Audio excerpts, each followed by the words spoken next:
juga pemberlakuannya di daerah. Untuk pagi hari ini seperti biasa di spesial program tepatnya di Makassar Insight untuk edisi hari ini di Kamis 4 Maret 2021 kita akan memperbincangkan hal ini dan kami juga live ya secara audiovisual di 101,1 Radio Smart FM Makassar dan juga di channel YouTube Smart FM Makassar. Baik, untuk pagi hari ini saya sapa dulu beberapa narasumber yang saat ini sudah hadir di studio dan terima kasih sudah hadir pagi ini. Yang pertama saya sapa dulu. Di sini ada Bapak Mustajab Muji. Beliau merupakan Wakil Ketua REI Sulsel Bidang Perbankan Dirut PT Togika Graha Bakti. Assalamualaikum warahmatullahi wabarakatuh, Pak. Waalaikumsalam warahmatullahi wabarakatuh. Makasih Mbak Mirsa. Iya, saya manggilnya apa nih, Pak? Pak Mustajab ya? Iya, boleh. Iya. Baik, apa kabar, Pak? Alhamdulillah kabar baik. Alhamdulillah. Ya. Baik, dan juga saat ini saya juga menyapa di sini ada Pak Akil Rifai, beliau merupakan owner dari PT Ada Indotama. Assalamualaikum warahmatullahi wabarakatuh. Selamat pagi Pak Akil. Waalaikumsalam warahmatullahi wabarakatuh, Mbak Misa. Selamat pagi. Ya, Selamat sehat. pagi pemirsa. Ya, sehat ya Pak ya. Ya. Semangat dan telah mengundangkan. Baik. Dan juga pagi hari ini saya menyapa juga nih, ini cukup lama tidak bertemu ya. Dan pagi hari ini luar biasa Pak Anwar Farouk ini sudah hadir juga di studio, anggota DPRD Kota Makassar. Selamat pagi, Assalamualaikum warahmatullahi wabarakatuh Pak Anwar. Waalaikumsalam warahmatullahi wabarakatuh para pemirsa dan Mbak Mirsa. Selamat pagi, semangat pagi. Iya, semangat pagi ya tentunya. Oke, dan pagi hari ini kita juga masih menunggu kedatangan dari Pak Bahtiar Madatuang yang sedianya juga akan ikut berinteraksi ataupun ikut bersama kita ya pagi hari ini. Baik, saya langsung saja ke Pak Mustajab ya. Pak Mustajab, ini kalau kita lihat ya dari penghapusan pajak pertambahan nilai atau PPN ya yang diberikan oleh pemerintah yang tentunya ini dimaksudkan untuk bisa membuat bagaimana sektor properti ini kembali menggeliat begitu. Mungkin di gambaran awal nih Pak Mustajab bisa memberikan sedikit gambaran Pak untuk sektor properti selama pandemi COVID-19 ini seperti apa Pak? Ya, makasih Mbak Mirsa. Selamat pagi menjelang siang buat seluruh pendengar Radio Smart FM. Terkait dengan kebijakan pemerintah untuk penghapusan PPN ya, untuk di sektor properti, ini memang kebijakan baru seminggu terakhir ini. Terus bisa dibacakan oleh Ibu Menteri dan Bapak Menteri PU dan Perumahan Rakyat. Penghapusan PPN ini salah satu tujuannya untuk semacam stimulus untuk menggerakkan sektor properti di komersial. Kami yakin, karena kami optimis dengan kebijakan penghapusan PPN ini dapat menggerakkan sektor properti berhubung kita apalagi namanya kita rasakan selama pandemi ini memang sektor properti khususnya di sektor komersil memang sangat terasa, sangat terpukul ya. Jadi harapan kita di tahun 2021 ini seiring dengan kepercayaan masyarakat terhadap kondisi ekonomi kita dan berharap pandemi ini segera berakhir, sektor properti khususnya di komersil bisa bergerak lagi. Dan kami sangat yakin dan optimis bahwa kebijakan ini saya sampaikan tadi bahwa kebijakan penghapusan PPN itu bisa menjadi trigger atau apalagi namanya pemicu untuk bergeraknya kembali sektor properti. Kalau Pak Mustajab sendiri melihat ini bagaimana Pak untuk kebutuhan akan rumah khususnya di Sulawesi Selatan untuk saat ini Pak? Kebutuhan rumah Sulawesi Selatan kalau kita bicara sektor komersil ini khususnya di wilayah Makassar ya, itu di kota-kota besar ini karena memang pasarnya untuk sektor komersil ini kan di kota-kota besar. Ini memang sangat besar Mbak Mirsa. Kalau data di tahun 2017 untuk realisasi apalagi namanya realisasi kredit untuk di properti itu kurang lebih sekitar 17T. Itu saya kira angka yang sangat besar. Cuma memang untuk di awal tahun ini data untuk terkait dengan realisasi rumah khususnya untuk rumah komersil memang kita belum, karena biasanya data itu kan di apalagi namanya di bulan ketiga atau per triwulan per kuartal atau semester atau per tahun kan biasanya kita mengajukan ke lembaga pemerintah untuk pengajuan data. Tapi kalau bicara mengenai potensi pasar khusus untuk rumah komersil baik di wilayah Makassar maupun daerah Kabupaten Penyangga yang ada di Makassar ini, saya kira apalagi namanya masih sangat besar. Backlog kita untuk rumah di Sulawesi Selatan, data terakhir di tahun 2015 itu sekitar 350.000, dan boleh diasumsikan sekarang mungkin kurang lebih sekitar 400.000, kurang lebih seperti itu. Cuma memang sampai di tahun 2020 kemarin data terupdate untuk backlog kita memang belum kita dapatkan lagi selain di tahun 2015 terakhir ya, yang kurang lebih 350.000. Jadi kalau bicara mengenai potensinya Mbak Mirsa masih sangat besar. Oke. Kalau dilihat untuk arah pembangunan sekarang bagaimana itu Pak? Untuk arah pembangunan untuk perumahan di Sulawesi Selatan ini, khususnya di Makassar, Pak. Kalau khususnya di Makassar, memang kalau kita bicara Makassar, memang kita bicara tentang rumah komersil. Ya. Di beberapa kabupaten, Goa dan Maros juga kan ini sahabat saya juga, Pak Akil ini kan juga selalu bermain di komersil di wilayah Penyangga di Kabupaten Maros. Tapi kalau kita bicara terkait dengan di Makassar, kawasan pemukiman, daerah pengembangan masih berkisar di Kecamatan Biringkanaya, Tambelan Ria dengan kecamatan di wilayah Kecamatan Barombong ya, sekitar wilayah selatan ya, atau sebagian di daerah Kecamatan Manggala. Jadi kalau kita bicara secara apalagi namanya potensi pasar terbesar, didominasi untuk wilayah timur Makassar, khususnya di daerah Biringkanaya maupun di daerah Tambelan Ria. Itu bisa apalagi namanya bisa konfirmasi itu karena terkait dengan fasilitas yang ada di kawasan di wilayah timur Makassar ini, baik dari bandara, ada terminal, terus yang kedua juga jalur apalagi namanya jalur masuk masyarakat itu kan, kalau daerah di wilayah timur seperti Perengkatan Tambelan Ria itu kan apalagi namanya berasal dari 5 provinsi. Beda kalau yang di daerah sini berasal dari 4 atau 5 kabupaten. Jadi memang potensi urbanisasinya memang sangat tinggi. Sangat tinggi. Kebutuhan akan rumah di Sulawesi Selatan, khususnya di Makassar ini masih cukup besar begitu ya.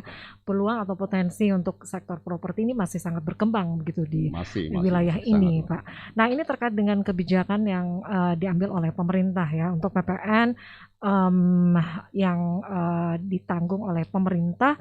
Sebenarnya untuk mekanisme pemberian insentif PPN ini seperti apa sih Pak? Bisa dijelaskan Pak Mustajab? Secara juknisnya kita belum ya. Belum. Tetapi secara normatifnya aja bahwa ketika rumah dijual tanpa batasan PPN, dengan mengacu pada aturan yang yang sudah disampaikan oleh pemerintah, saya kira itu bisa menjadi lampiran untuk pelaporan dari teman-teman pengembang pada saat pengajuan laporan pajak setiap bulan atau setiap tahunnya kan, bahwa mulai tanggal di Maret 2021 ini hingga 31 Agustus itu memang diberlakukan free PPN untuk rumah dengan batasan harga di bawah 2 miliar. Dan khusus untuk di atas 2 miliar itu diberikan free PPN sampai 50%. Nah, bisa dibayangkan Pak Mirsa kalau 10% itu kan dari transaksi 1 miliar, misalnya harga jualan kita 1 miliar atau 900 juta itu kan sudah sangat besar kan. Kalau 1 miliar berarti sekitar 100 juta. Potongannya, Pak? Potongannya. Khusus untuk dibayar di PPN. Belum lagi promo-promo. Saya yakin teman-teman pengembang memberikan promo-promo di masa pandemi ini. Bagaimana agar supaya jualan mereka bisa terjual, bisa laku. Oke. Itu untuk harga jual yang paling tinggi ya. Batasannya itu 2 miliar Pak? Yang free 100% PPN. Free 100%? Iya. Kalau yang free kalau yang di atas 2 miliar sampai 5 miliar itu dia free di 50%. 50%. Ya, kalau untuk yang 5 miliar ke atas ya, itu belum ada regulasi. Oke. Jadi untuk sekali lagi ya, untuk insentif relaksasi PPN perumahan ini itu untuk mekanisme pemberian insentifnya itu dilihat lagi ya. Jadi 100% itu ditanggung pemerintah untuk rumah yang dengan paling tinggi harga jualnya itu 2 miliar. Kemudian untuk 50% ditanggung oleh pemerintah itu harga jual di atas 2 miliar sampai 5 miliar. Iya, betul. Baik, saya mohon izin dulu saya ke Pak Akil. Gimana Pak untuk saat ini penjualan rumah selama pandemi, kemudian pada awal tahun ini seperti apa Pak Akil? Mungkin bisa memberikan sedikit gambaran Pak. Terima kasih Pak Mirsa. Untuk penjualan rumah di tahun ini, ketika kita mengukur penjualan tahun kemarin, itu ya tahun ini katakanlah prosesnya sangat cepat. Untuk komersial ya, yang tadi kaitannya dengan Menteri Keuangan, Iya. penghapusan tentang PPN. Itu sebenarnya memancing kepada pengusaha. Dengan membangun perumahan ini kan, sektor perumahan kan memancing 174 pengusaha lainnya. Ada 174 industri cat misalnya, industri bata ringan, baja, besi. Ada 174 itu item yang naik, yang akan dia pancing dengan adanya kebijakan pemerintah ini untuk penghapusan pajak, khusus PPN-nya yang tadi sudah dijelaskan. Jadi memancing sektor konstruksi begitu, betul, Pak? Ya. Memancing di situ sebenarnya. Ketika sebenarnya kebijakan yang banyak yang menilai kontroversi, kebijakan ini di tengah misalnya pertumbuhan ekonomi yang lagi down, ya, itu kemudian pajak dari sumber pendapatan negara kok dihapuskan gitu, ya kan? Tapi dari sisi lain itu ada beberapa sumber yang dipancing. Katakanlah industri-industri yang terkait dengan pembangunan perumahan ini, tadi yang saya katakan tadi itu, bahwa pabrik cat, pabrik besi, itu kan semua sudah laku. Ini semua yang omsetnya akan naik. Nah, itu saya kira. Terus kemudian, untuk penjualan saya kira tadi yang sudah dijelaskan Pak Mustajab, 2 miliar ke atas, memang 2 miliar ke bawah yang free itu di Makassar memang masih sangat bagus penjualannya. Beda kalau di daerah misalnya, daerah penyangga itu, ketika berbicara harga rumah misalnya angkanya menyentuh 2 miliar, saya kira itu di situ peminatnya, kemudian daya beli juga di daerah itu. Kemudian orang pikirannya berinvestasi memang ke Makassar. Yang daerah-daerah itu ketika menyebut harga misalnya 2 miliar, orang sudah tidak begitu tertarik. Maka kami daripada developer ini selalu men-setting pembangunan rumah itu di bawah, kalau di Makassar ini rumah komersial, beda dengan di daerah. Saya kira itu, Pak Bagesa. Ya, oke.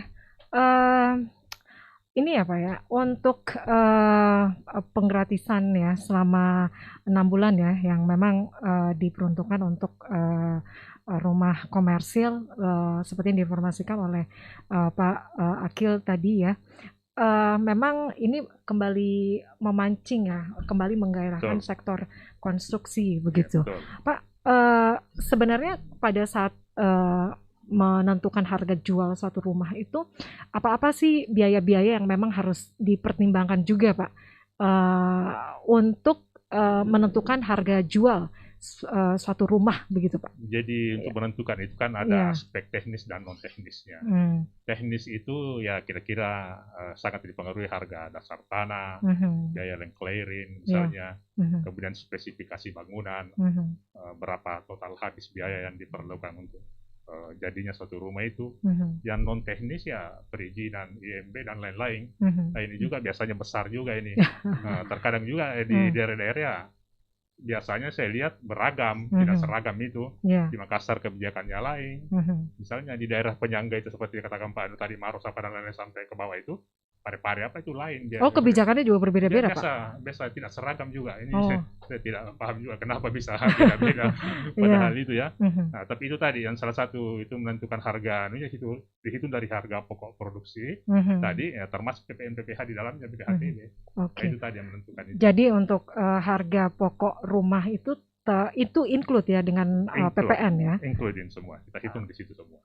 Oke, baik, kita masih lanjut lagi ya untuk perbincangan kita di pagi hari ini dari Pak Akil dan juga Pak Mustajab, dan sebenarnya saya ke Pak Anwar ya.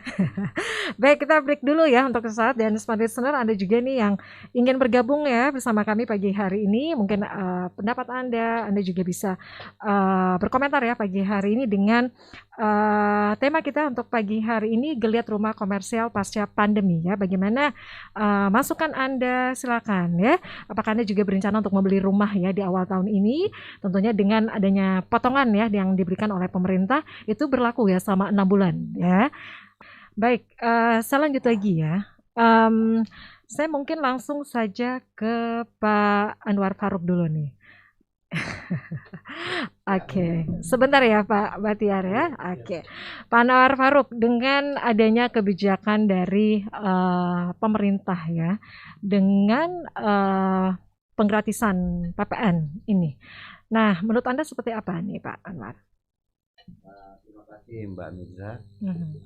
Alhamdulillah mendengar hal ini, kami dari DPR di Kota Makassar menyambut baik.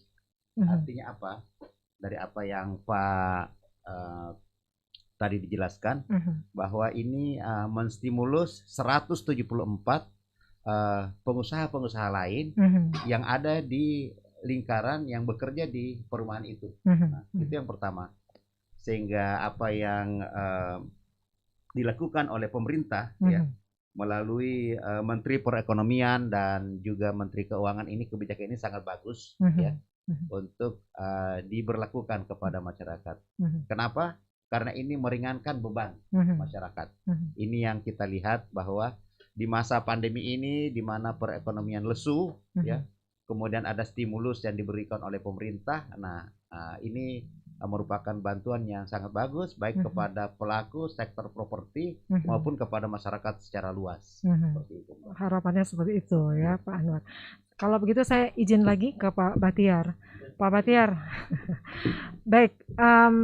Ini kalau dilihat dari awal tahun ya, kalau dari hasil pengamatan dari Pak Batiar untuk aktivitas ekonomi, ini di sektor apa Pak yang mulai menggeliat begitu selama pandemi ini? Oke. Ya. Ya ini kan sekarang kan new normal kan. New normal. New normal itu sebenarnya kalau teori new normal itu ketika pandemi, kalau kita lihat kurva kan, ketika pandemi itu turun, maka pemerintah atau government itu bisa buat kebijakan atau polisi new normal. Harusnya begitu. Yeah. Harusnya seperti itu. Tapi kalau saya lihat di kita sekarang ya memang fundamentalisme ekonomi kita kan berbeda dengan di negara-negara maju kan, atau negara tetangga. Makanya sebenarnya mereka itu tidak dalam kondisi bagus, mereka lepas kebijakan new normal.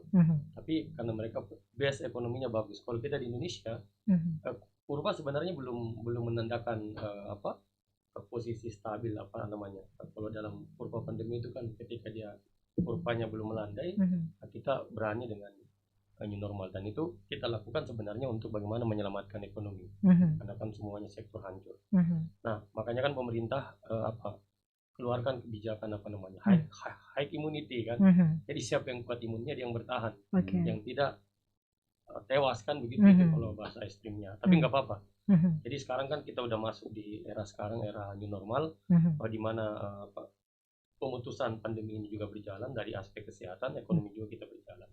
Nah, makanya kan kemarin kan pertumbuhan ekonomi kita di Makassar itu sempat Sulsel Makassar kan sempat turun kan, bahkan sempat minus. Minus. Nah, sekarang dengan kemarin itu Pak Prof. Rudi PJ Wali Kota agak berani sih dengan melepas kebijakan new normal, tapi ya berdampak bagus buat pengembangan ekonomi kita. Ekonomi kita kan bergeser dari minus sekarang kan ke ya tidak seperti tahun-tahun lalu kan kita pertumbuhan ekonomi sampai 8%, bahkan di atas rata-rata ekonomi nasional. Sekarang ya karena musimnya pandemi kita sudah 2-3%, tapi kan kita sudah keluar dari bayang-bayangan kegagalan ekonomi dengan pertumbuhan ekonomi minus. Nah, terkait dengan sektor apa yang mulai menggeliat begitu Pak? Sekarang sektor yang menggeliat kan pasti sektor-sektor yang terkait dengan konsumtif kan, seperti itu. Seperti kan mall dibuka kan, di mana selama ini UMKM kan sempat terjerat kan, mereka tidak bisa mendapatkan akses ekonomi seperti biasanya karena orang dilarang berkumpul dan lain sebagainya. Nah, sekarang dengan adanya kebijakan new normal itu, sektor itu bisa kembali normal kembali menurut saya. Nah, yang kedua yang agak kembali normal adalah private corporate itu, yang perusahaan-perusahaan swasta kan. Kan selama ini kan mereka rumahkan karyawan. Nah, dengan adanya kebijakan new normal karena aktivitas ekonomi kembali bergeliat, nah mereka sektor ini kembali agak bagus. Meskipun sebenarnya tidak diprediksi bagus seperti kemarin kan, karena kan rata-rata korporasi yang bisnis, ya termasuk juga teman-teman mungkin di REI yang selama ini rumahnya umpamanya bisa cepat terserap kan, cepat laku tanda petik, selama ini kan pasti berkurang. Itu memang karena ketahanan ekonomi kita yang problem. Ketahanan ekonomi itu berpengaruh dengan daya beli masyarakat. Selama ini mungkin mereka bisa cicil di bank kan, dengan adanya pendapatan mereka per bulan, tapi dengan problem pandemi itu mereka pasti akan berpengaruh. Dan ini bukan hanya di Makassar, hampir semua di Indonesia. Nah, memang kebijakan ini harus berani, karena kita secara fundamentalisme ekonomi kita belum bisa menyamai negara-negara maju. Jadi ya itu high immunity.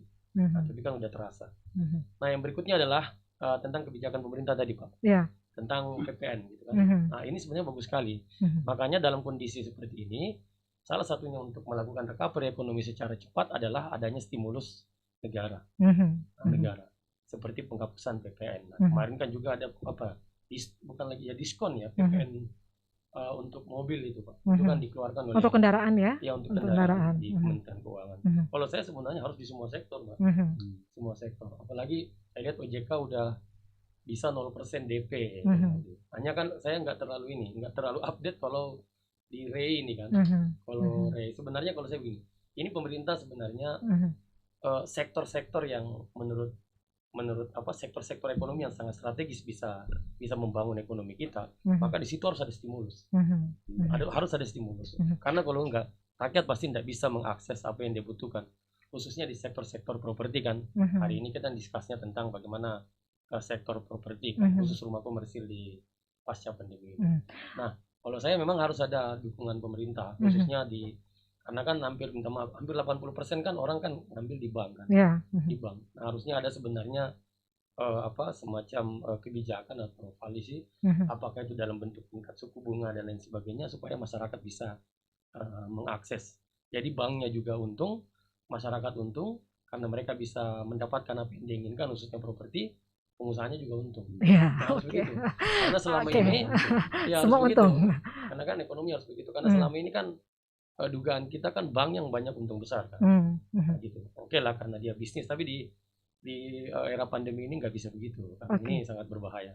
Seperti yang diinformasikan tadi ya oleh Pak Batiar bahwa selama pemberlakuan PSBB tahap pertama, tahap kedua, dan sekarang ini pemerintah juga pemerintah daerah ya membuka beberapa bidang bisnis begitu, tapi tetap dengan pembatasan jam operasional begitu. Dalam artian apakah ini juga serta-merta bisa meningkatkan aktivitas konsumsi masyarakat begitu, Pak Batiar? Iya, itu misalnya kan jadi memang kalau di kita di Indonesia khususnya di Makassar, ya kita harus lakukan itu Mbak, karena nggak bisa kalau umpamanya kita tetap lockdown atau PSBB, pasti ekonomi kita hancur, itu pasti hancur dulu lantah. Nah sekarang aja dengan pembatasan jam kemarin kan, jam kerja itu kan sempat terasa, seperti bisnis-bisnis UMKM yang notabene kafe apa semua kan rata-rata kan mereka kan banyak yang ngopi, banyak yang beli kan di saat malam hari, dibatasi sampai jam 5 atau jam 7, habis mereka yang kalah.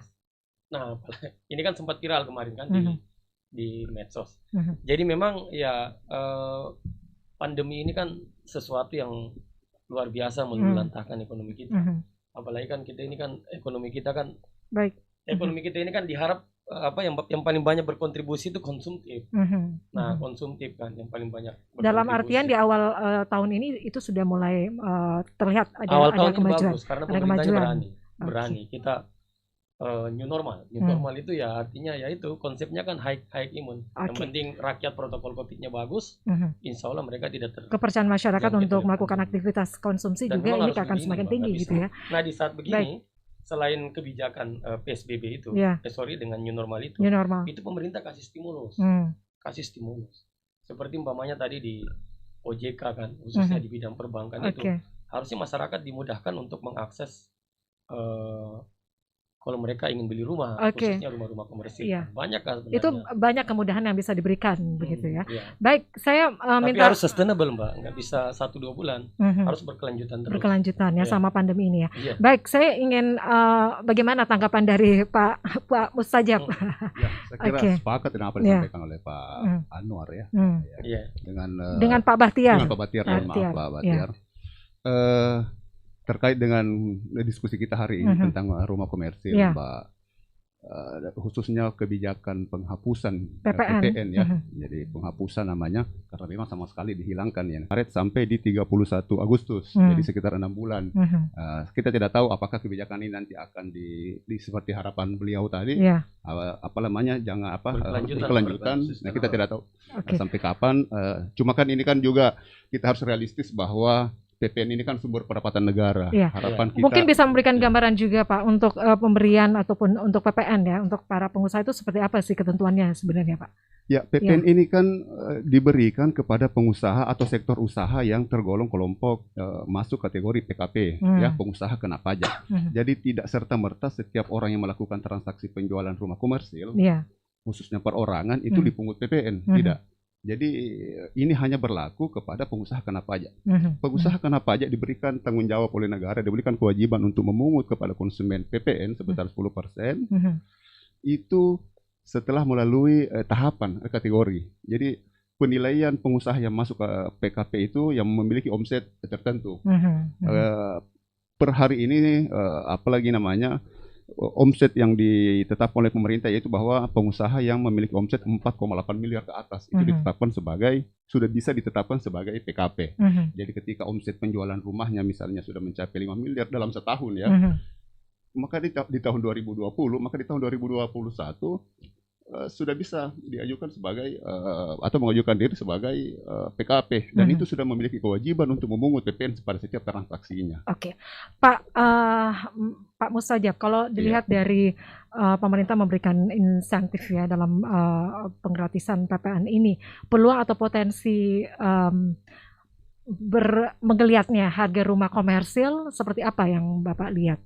Misalnya potensinya kalau segi besarannya kita belum bisa ini memberi gambaran begini, apalagi namanya Mbak Mirsa ya. Tetapi kami optimis dan kami yakin bahwa dengan penghapusan PPN ini kan secara tidak langsung ibaratnya ada diskon 10%. Kan? Ada diskon 10%. Iya, karena setiap kali kita melakukan transaksi dari harga rumah 1 miliar, maka pada saat melakukan transaksi penjualan konsumen harus menyiapkan 100 juta atau 10% dari jumlah penjualan tersebut, dan itu bukan dari hasil realisasi akad kredit. Kalau misalkan itu dijual melalui mekanisme akad kredit di bank kan, jadi mereka harus menyiapkan uang tunai. Nah, bisa dibayangkan selama ini jangankan untuk membayar PPN 10%, untuk menyiapkan uang muka kepada dari konsumen sebesar 10% saja itu luar biasa sulitnya. Sehingga Bank Indonesia memberikan kebijakan 0% DP. Nah, ini kan apalagi namanya keputusan atau kebijakan ya bergayung bersambut. Ketika BI mengeluarkan kebijakan 0%, maka stimulus dari bank, apalagi namanya dari Menteri Keuangan memberikan PPN free ya, dihapus. Sebab tidak ideal kalau di sini misalkan untuk menyiapkan uang muka saja susah. Sementara Menteri Keuangan masih tetap menagih gitu loh uang PPN 10% ini. Iya. Oke, Pak Anwar, gimana Pak? Ya. Gayung bersambut, artinya kalau saya melihat di sini semua untung, artinya masyarakat terbantu, sektor properti menggeliat, sektor penunjang properti itu juga bergerak, yang mana itu mengurangi pengangguran. Sekarang kan banyak yang menganggur masyarakat, tidak ada kerja, tukang batu, tukang kayu berhenti, karena tidak bisa pandemi alasannya gitu. Karena apa? Sedikit yang beli rumah, kebutuhan perumahan jadi berkurang gitu. Nah, dengan adanya stimulus ini disertai juga dengan adanya nol DP, DP 0. Nah, kemudian juga PPN-nya berkurang. Nah, bukan berkurang, malah untuk yang kurang dari 2 miliar itu dihapuskan. Nah, semakin menggeliat ini. Nah, jadi satu sektor ekonomi di Indonesia ini jadi terbuka peluangnya. Tadi dibilang 174 ya, sektor penunjangnya itu, usaha penunjang itu menjadi hidup. Nah, ini yang kita harapkan, dan kami dari sebagai wakil rakyat ini menyambut sangat baik ini inisiatif dari pemerintah dan apa yang dilakukan untuk saat ini. Nah, seperti tadi satu lagi, ini harus sustainable, berkelanjutan. Nah, ini mungkin pemerintah mau melihat dulu dalam rentan 6 bulan ini bagaimana prospeknya. Kalau dia bagus dilanjutkan lagi. Nah, ini mudah-mudahan juga gayung bersambut, artinya semuanya senang dan menguntungkan. Masyarakat jadi senang, properti jadi menggeliat, sektor usaha, sektor kerja juga jadi karena ini kan efek domino. Begitu perumahan ada, jadi ditempati, ada pedagang, penjual kelontong, penjual bakso juga ada di situ, penjual mainan anak-anak juga ada. Itu dalam satu kompleks gitu Pak ya. Ini berjalan terus. Nah, ini yang kami melihat bahwa ini merupakan terobosan yang sangat bagus untuk dilakukan. Oke, itu untuk rumah komersial ya, harapannya seperti itu. Bagaimana dengan mungkin dari Pak Anwar bisa memberikan masukan juga ya. Ini bukan hanya insentif yang diberikan untuk rumah komersial saja, Pak ya. Bagaimana dengan rumah subsidi? Mungkin ini juga menjadi harapan masyarakat begitu ya, Pak Anwar ya. Iya. Ada insentif juga diberikan oleh pemerintah. Ya. Silakan Pak Anwar. Kalau kita mendengar bahwa rumah subsidi sebelum ada kebijakan PPN ini pastilah ini sudah terbantu. Iya. Ya ini untuk membantu masyarakat yang pendapatannya pendapatan rendah gitu untuk bisa mendapatkan rumah karena kebutuhan sandang, pangan dan papan ini adalah kebutuhan pokok primer masyarakat selain pulsa sekarang ya gitu misalnya gitu.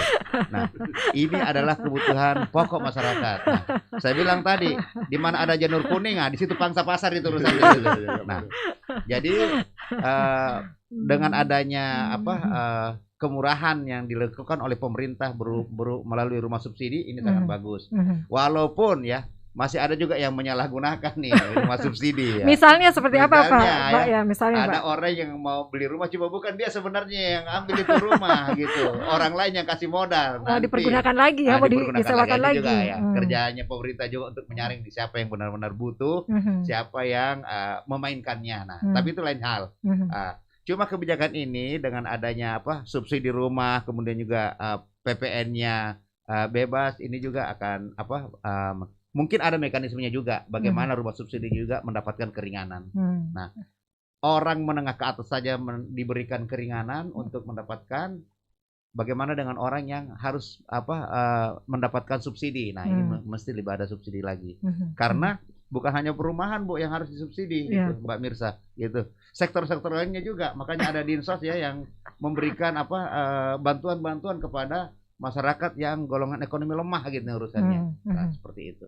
Oke. Dan seperti yang saya informasikan, Smart Listener, untuk kembali bagaimana membuat sektor properti ini kembali menggeliat, pemerintah memberikan insentif berupa penghapusan pajak pertambahan nilai atau PPN ya untuk pembelian rumah baru. Baik, kita masih melanjutkan perbincangan kita dan saya langsung saja kembali ke Pak Mustajab ya. Kita sampai di segmen yang terakhir nih Pak.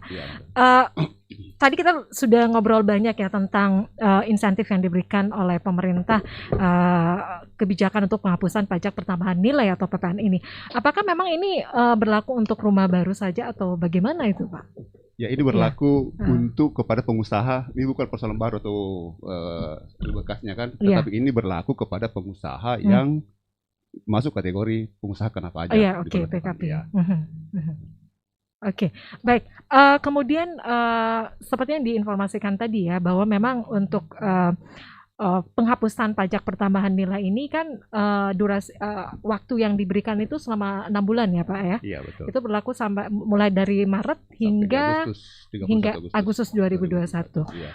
Mungkin dari Pak Mustajab, dengan adanya kebijakan yang diberikan oleh pemerintah ini, mungkin ada lagi yang ingin ditambahkan begitu Pak? Iya, kalau ini kan kalau PPN ini kan domain kementerian ya di pemerintah pusat. Sebenarnya Mbak Mirsa, ada satu kebijakan yang bisa memacu juga pertumbuhan ya atau menggerakkan kegiatan ekonomi di properti ini. Ya, yang kita sampaikan terkait dengan BPHTB. Nah, ini mumpung saya lagi berhadapan dengan anggota dewan, jadi ada perwakilan kami di DPR bisa kita suarakan Pak ya. Berartinya kemudian BPHTB juga ya. Nah, BPHTB ini Mbak Mirsa, ini kan besarannya kan 5% dari nilai transaksi setelah dikurangi dengan apalagi namanya dasar bebas BPHTB.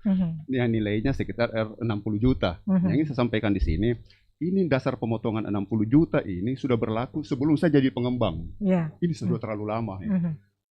Alangkah idealnya kalau kebijakan yang pengurangan BPHTB sebesar 60 juta ini sudah bisa dikoreksi, mungkin apakah dijadikan 90 juta atau 100 juta. Karena memang ada kewenangan diberikan kepada pemerintah daerah sesuai dengan peraturan menteri di tahun 2016 atau 2017 untuk melakukan apalagi namanya pengurangan di PPN, tapi dikembalikan kepada daerah masing-masing.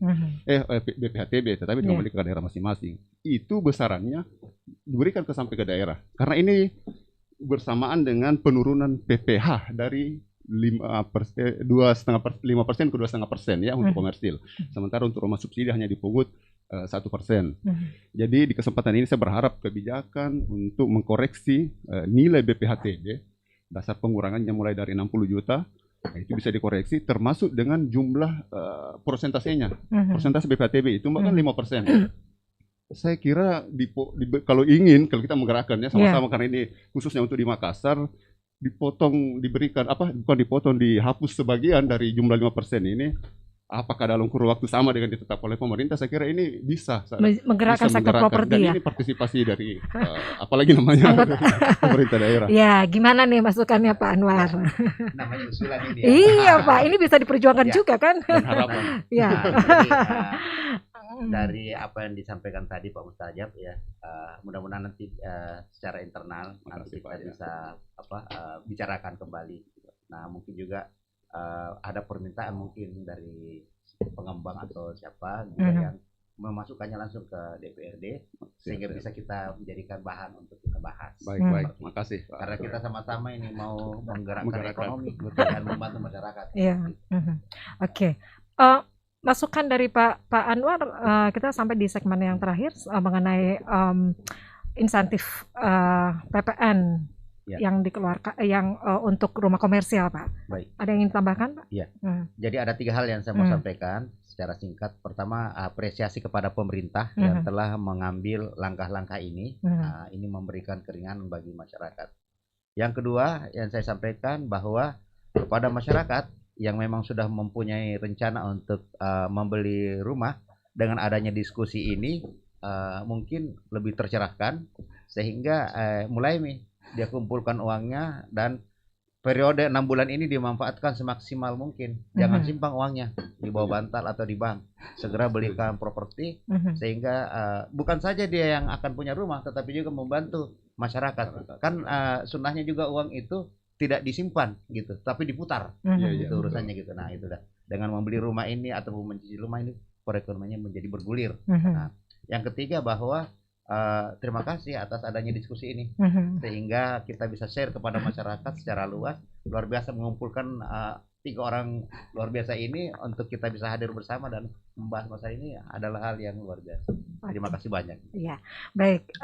Terima kasih untuk Pak Anwar. Kemudian saya ke Pak Akil. Nah, apa yang ingin disampaikan nih Pak? Masukan seperti apa untuk? Jadi begini, Pak Mirsa.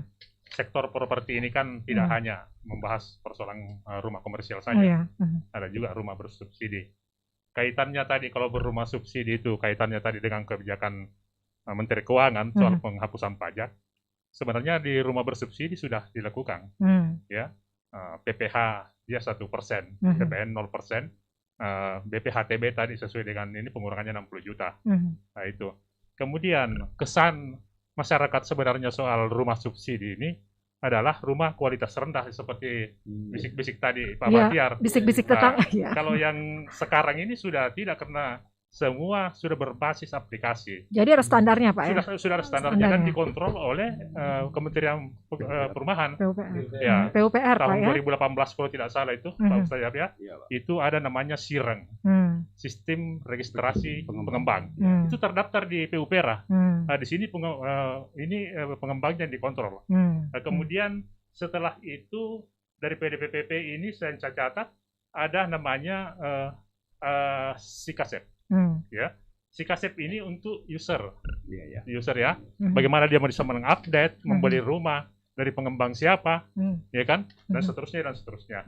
Kemudian ada SIKUMBANG, kumpulan registrasi para pengembang. Itu terdaftar di PUPR semua itu. Nah, itu semua di situ akan memudahkan user membeli rumah ketika dia mengupdate ya, masuk ke itu. Kemudian ada SIPETRUK, sistem pemantauan konstruksi. Nah ini sistem pemantauan konstruksi ini di sinilah dilihat, diawasi oleh pemerintah secara digital, secara membuka aplikasi, melaporkan setiap perkembangan pembangunan progres perumahannya, mulai dari gali pondasi, berapa kedalamannya, spesifikasi besi yang digunakan, ya kan. Kemudian dia berafiliasi juga ke perbankan, LPJK. Semua berinteraksi secara host to host. Ini. Jadi jangan ragu bahwa rumah subsidi itu adalah kualitas rendah, sama dengan kualitasnya dengan rumah komersial. Itu. Ya, jadi jangan ragu-ragu ya untuk membeli rumah subsidi juga gitu ya. Oke, Pak Batiar, kita sampai di segmen yang terakhir. Apa yang ingin menjadi catatan begitu, Pak? Iya, jadi tapi begini Anda kan. Ya. Tapi faktanya kita kasat mata itu bisa membedakan yang mana rumah subsidi, yang mana komersil. Nah, itu yang sekarang jadi ini.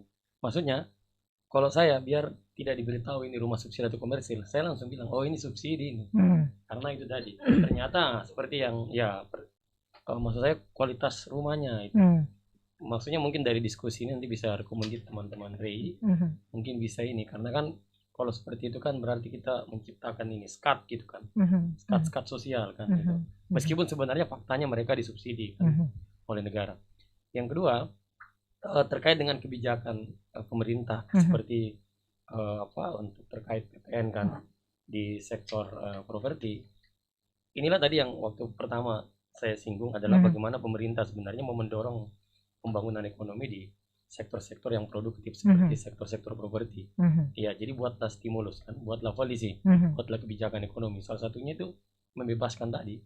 Nah, yang kedua tadi yang tadi ada beliau singgung masalah BPHTB kan. Memang ini gede sekali memang Pak. Saya baru-baru beli rumah. Kurang lebih hampir 1 M tapi harganya itu mahal sekali anunya Pak. BPHTB-nya. Iya. Saya juga baru tahu. Saya ini belajar ekonomi sampai PhD, tapi baru tahu juga ternyata gede sekali ya. Tadi saya diskusi sama teman, memang ini diperuntukkan untuk untuk pendapatan asli daerah. Maksud saya, ini kan eranya, ini kan sekarang pandemi, hampir semua sektor. Jadi mungkin kalau semuanya pemerintah kota, ada anggota DPR bisa memberikan diskon atau apa dan sebagainya, kan bisa membantu rakyat dan juga membantu teman-teman pengusaha. Tapi yang jelas, kalau saya, sektor ini memang harus didukung. Dan nggak bisa kebijakannya instan, harus didukung supaya bisa berkelanjutan. Karena begini, karena kalau rakyat beli rumah itu kan investasi. Nah itu yang saya juga biasa sampaikan ke teman-teman dosen. Ya bagus, lu beli rumah karena kalau lu beli rumah itu kan investasi meskipun lewat pembiayaan dan sebagainya. Yang terakhir itu sektor perbankan. Perbankan juga ini harus sebenarnya harus ini. Tapi kan ini bisa kan lewat OJK kan, Otoritas Jasa Keuangan bisa one still ini perbankan. Supaya mereka ini sangat sensitif dengan persoalan ini terkait dengan tingkat suku bunga kan, dan seperti itu.